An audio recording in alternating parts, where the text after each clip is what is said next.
আমি আমার পানির ন্যায্য হিস্যা চাই। আমি আরেকটা ফেলানীর লাশ কাঁটাতারে ঝুলে থাকতে দেখতে চাই না। জি, এমনটাই বলেছেন বিএনপির ভারপ্রাপ্ত চেয়ারম্যান জনাব তারেক রহমান। দুদিন পূর্বে বিবিসি বাংলাকে দেওয়া সাক্ষাৎকারে প্রথম পর্ব প্রচারিত হয়েছিল গতকাল এবং দ্বিতীয় পর্ব আজকে প্রচারিত হয়েছে। প্রথম পর্বে উনি অনেক প্রশংসিত হয়েছেন ওনার বক্তব্যের জন্য। সেখানে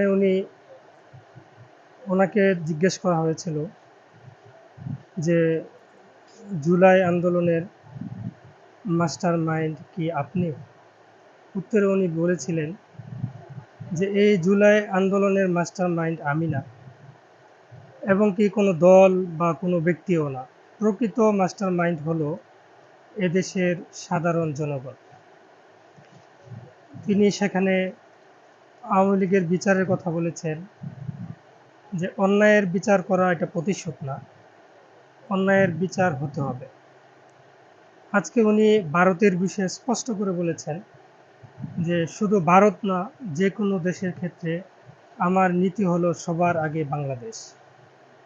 উনি স্পষ্ট করে বলেছেন যে আমার পানির ন্যায্য হিস্যা আমি চাই, আমার জনগণকে গুলি করে হত্যা করা হবে আর আমি কিছু বলবো না, এমনটা হতে পারে।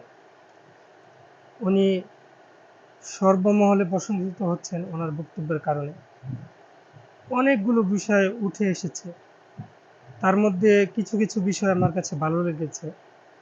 এর মধ্যে অন্যতম হলো উনি জুলাই আন্দোলনের কথা সর্বপ্রথম মাদ্রাসার ছাত্রদের কথা বলেছেন। এটা আমার কাছে অনেক ভালো লেগেছে, কারণ বর্তমানে মাদ্রাসার ছাত্রদের অবদান কেউ তেমনভাবে উল্লেখ করতে চান না।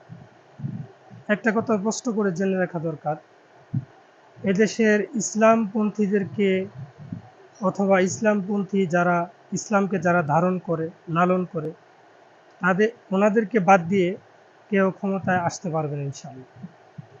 আশা করি বিএনপি এবং জনাব তারেক রহমান যে কথাগুলো বলেছেন, ক্ষমতায় যাওয়ার পরেও ইনশাআল্লাহ সেগুলো স্মরণ রাখবেন এবং যে পরিবর্তনের রাজনীতি শুরু হয়েছে এটা যাতে করে অব্যাহত থাকে।